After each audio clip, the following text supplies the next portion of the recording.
Hey, how's it going, guys? I told myself I want to start doing some YouTube content, just basically giving my opinion on current topics. So, welcome to my channel. I'm gonna start talking on current topics because the current events, they be happening within the world, the real popular ones. I be having my own opinion that might not align with um, people that look like me, and then sometimes it will. Um, I try not to go left or right with my opinions in regards of Democratic or Republican type of opinionated bias, emotional attachment to my political party type of opinions. I'm an independent voter. I'm an independent thinker. I think for myself, and I try to have my own opinion and not be swayed or persuaded based on the emotional, energy of the current situations. So I'm going to touch on this Carmelo Anthony, I believe, topic. The teen in Texas, very popular case. I had to see bits and pieces of what was going on. At first, I wasn't really paying no attention. I'm not going to lie. And then eventually, I looked into it. I watched the video, the content. I saw the verdict, the guilty verdict, and I had to do my research. And honestly, my opinion on this topic, some people may not like it because I'm gonna keep it real. I'm gonna start off by saying, so where I come from, the inner city of Eastside Baltimore, we used to carry pocket knives as teens, right? I myself would carry a pocket knife, and the reason why I stopped carrying a pocket knife, one day I realized I'm like, okay, I'm carrying this pocket knife just in case something happens. And I thought about, what if something happens? If something happens, I had this knife for me, so I'm gonna actually use it. And if I actually use it, whether it be self-defense or not, I'm like, I don't see myself not going to jail for actually stabbing somebody. So the realization of, I got this knife for me, I'm gonna more than likely stab somebody if I feel like I have to. It didn't sit right with me, so I stopped carrying a knife. Long story short, I stopped carrying pocket knives because I'm like, I don't want to put myself in a position where I'm a black man in front of a judge trying to explain that me stabbing somebody is self-defense, and I open up with that to say my opinion in this case. I believe it was somewhat the right call to hold that young man accountable to a degree. And this is why I say that. And I also think it's some things that's a little too hard that transpired as well as far as the sentencing. Um, but from what I gathered from the incident, I wish I could have gave that young man some advice, the Carmelo Anthony kid, prior to that altercation. And I would have told him there's no need for the blade. Okay? And the irony is, it don't even sound like this kid was the aggressor. Initially, it sounded like the victim was the aggressor for what I'm getting, right? So Carmelo Anthony, he didn't start it, but he finished it. Okay? And I feel like that should be taken into account, you know. But the advice I would have gave Carmelo is just fight, bro. If he would have just fought in that altercation, it could have been the same end result. He could have caught him with a lucky one.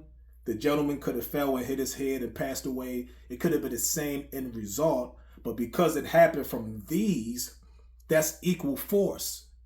In most of the states, the way self-defense is written, it has to be equal force. If somebody walk up to me and slap me, I can't just pull a gun out and shoot him. That's not equal force. I can slap him back and say, Your Honor, he slapped me, I slapped him back. That's self-defense. I win that in court 100% of the times, I won't get charged. Equal force. If somebody's committing felony force against you, you have the right to commit felony force back. Now, it's debatable. Some may say, well, the young kid being over top of the Carmelo, about to pound on him, could potentially have been felony force. I get it. But you got a better chance of winning a self-defense case if you shoot somebody versus if you stab somebody. It's something about a knife and stabbing that's so personal. It's just hard to win that case. Even if your life is in danger, it's hard, especially when the other person don't have a knife as well. They don't have a gun as well. They just have these. These are not considered lethal weapons. So my advice would have been just fight it out. You might lose, you might win, you might get jumped, but just fight. Because once you introduce that lethal weapon, it changes the dynamic of the situation. It's always going to be hard to beat a case when you stab somebody during a fight. It's just take Karmelo Anthony out of it and put anybody in that situation, any color, any race. And we get it. Texas is Texas, similar to Florida. It's tough being a black man being in the Texas courtroom. I totally get that. They're going to be a little harder on us, obviously. But in any courtroom, it's going to be extremely hard to beat a self-defense case when you stab somebody who you was fighting. It's unlikely. You got a better shot of shooting somebody that's about to fight you and winning that case. I know it sounds crazy, but in my opinion, you got a better shot of winning a self-defense case if you use the gun versus if you use the knife. So I'm not going to say the kid deserved 35 years. No. Honestly, I think that was a little harsh because it seemed like the kid did not initiate the altercation. He finished it, he didn't start it. And it should have been taken into account the victim was being physically violent towards the suspect. So they should have gave him a manslaughter charge, in my opinion, about 5 to 10 years perhaps. The 35-year sentence of being guilty of murder to me is a racial undertone of being extra aggressive towards the black men and black boys in the court system, especially when this crime was done on a white person, a white male. I feel like they're setting a tone that's not fair. I do believe Karmelo Anthony should have been held accountable to a degree with a manslaughter charge and about 10, maybe 15. But to give that kid 35 years when it sounded like he didn't initiate the altercation, to me, is a little racially biased, hard, and extreme. Okay? There should be some accountability on both sides, even with the victim.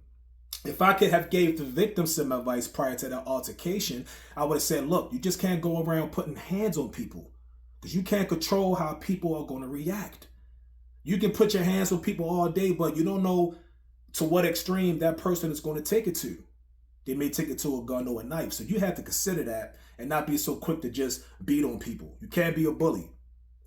That's the advice I would have gave to the victim who deserves some accountability on his end. He's not a saint. It sounds like that he initiated the physical altercation. And Karmelo Anthony, like I said, I would give him the advice of you don't have to introduce a knife to this situation, to this altercation. Just fight it out. You could have had the same end result and you would have beat that in court because you did an equal force. You couldn't have helped or have known that your lucky punch would have hit him in the head and he would have dropped and hit his head on the ground and he would have passed away. I guarantee you he would have beat that in court because he kept it equal.